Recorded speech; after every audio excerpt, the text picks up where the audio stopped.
dramatic, but I did not mean to steal Lindsay's thunder there. So hello everybody, my name is Dominic. I'll be talking about regicide and masculinity, which is a fun crossover in Shakespeare's works. My title is, as you can see here, What Makes a Murderer a King? The State of His Balls. I did want to thank everyone who is responsible for screening the papers for this conference for allowing that title through as it is. That's fantastic, that really did a lot for me. So I think my paper presents a connection between masculinity and regicide in Shakespeare's work, and that they are innately connected.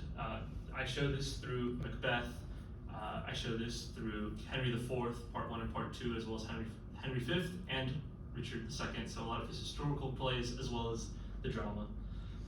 So I construct a sort of scale of tyranny as well as masculinity. So the more masculine you are in Shakespeare's plays, the more likely you are to be seen as a tyrant, whereas the less sort of toxically masculine traits you portray, the more likely you are to be this sort of noble ruler as opposed to a tyrant like Macbeth. So let's talk about Macbeth. Right from the get-go, from the beginning of the play, his masculinity is tied to his ambition, his ability to kill a king. Lady Macbeth does so very innately. She says, "You will become more than a man when you kill Duncan." So he's, from the very beginning, his ambition, his ability to be violent is what allows him to even become a ruler. But it also brands him a tyrant. His masculinity is challenged, and so he kills any of his rivals. That's Banquo and women and children, as well as not just other men. It's also very clear during his final stand when he is finally he finally faces someone who's a rightful ruler. In this quote, he puts his masculinity forward twice. So I say that the castle represents his masculinity. It's strong, just like him, but also the specific wording of beard to beard, final combat, seeing who's more masculine, who's more likely to be a rightful ruler.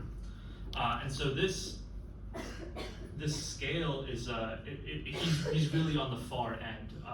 But a lot of what this paper was about was what even is regicide, what makes someone's murder of a king rightful versus unlawful. And so what I found is that a lot of it is not necessarily about diminishing someone's executive or legislative power, not about saying you shouldn't have all this power, but about their personal inviolability. So once a king's personality is shown to be flawed, that's when regicide becomes more rightful, more likely to be right, rather than something that breaks apart the state. And so it's only rightful for Macbeth because he acts out during the feast and he kills his own subjects. And so he violates his own myth of kingship, which is what brands him a tyrant. I think that if he had not acted out past just killing Duncan, we would not see him branded a tyrant and shown to not be a rightful king. So Henry IV is sort of the middle of the scale. This is Henry Bolingbroke from the play Richard II. He's not a regicide on purpose. Richard II does die at the end of the play, but it is not through Henry IV's own actions, and in fact, he only alludes that he might want the king dead, and one of his more ambitious followers goes ahead and assassinates the king. And Henry IV is very guilt-struck by this, and in fact says that he wishes it hadn't happened. So he doesn't do it on purpose, but nevertheless he still has to kill a king to become the ruler. But his treason is different because it's based in popular support. So he goes back to the common populace, and he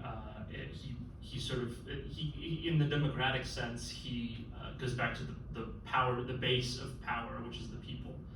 And so that's also something that makes him different. He is inevitably violent at the end, but he always goes through about his sort of regicide through democratic means.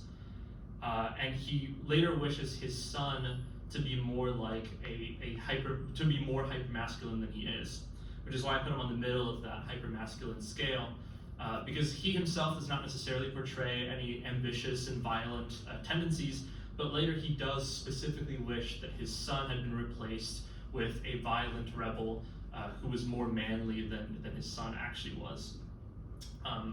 And so that's why he's sort of the middle ground between the tyrant and the king, the masculine and the non-masculine, or not even non-masculine, just less hyper-masculine.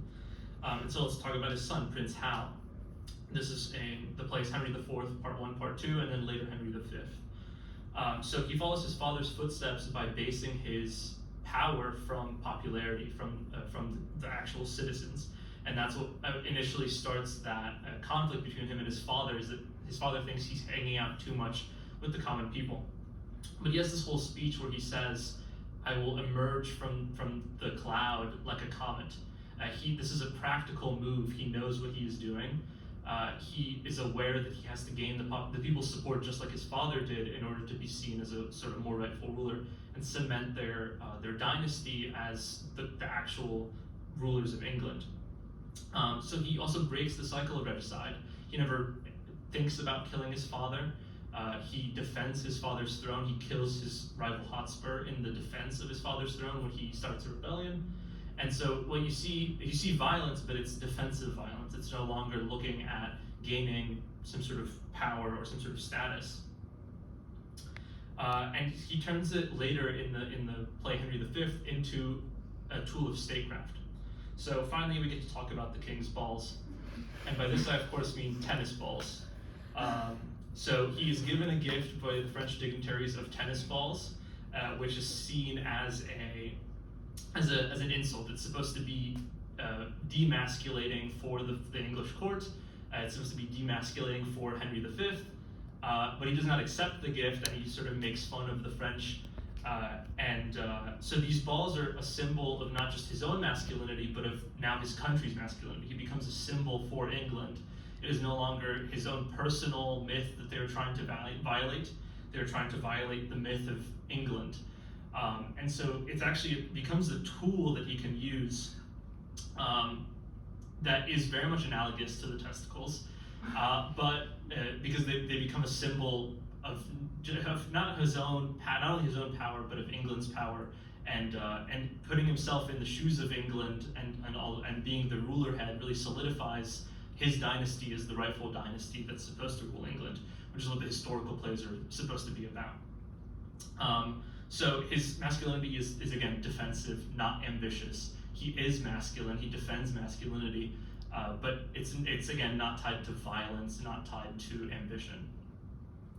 So why does it matter? I think that a lot of these ideas must have been so clear to the people that originally saw these plays that we don't think about it now as a modern audience. Why is Macbeth a tyrant? Where's Richard II? Why was Richard II deposed? Whereas Henry IV and the V, why are they okay? We sort of have to look at it again, because to us these ideas aren't sort of very crystal clear. Whereas I think they would have been. These are not very explicit in the text. Shakespeare never says Macbeth is bad because he's violent.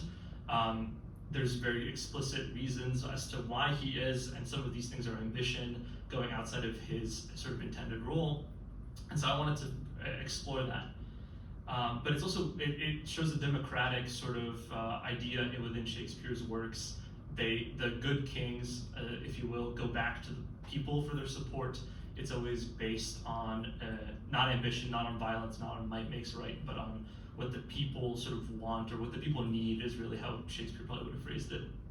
But this can also be applied to other Shakespeare's plays. So I talk about Malvolio briefly in my actual paper from Twelfth Night. He is also hyper-masculine, but he's not a ruler. He doesn't have the power and the status that Macbeth does. But just like Macbeth, he's ridiculed in the actual play's text. He is eventually made fun of and interred in an asylum because he thinks that he will go outside of his scope. He's going outside of his station by thinking that he might marry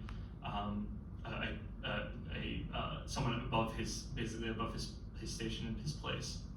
And he's made fun of for that. So I think a lot of these interactions between power and masculinity extend just historical plays and the plays with kings in them. So that'll be everything. Thank you so much.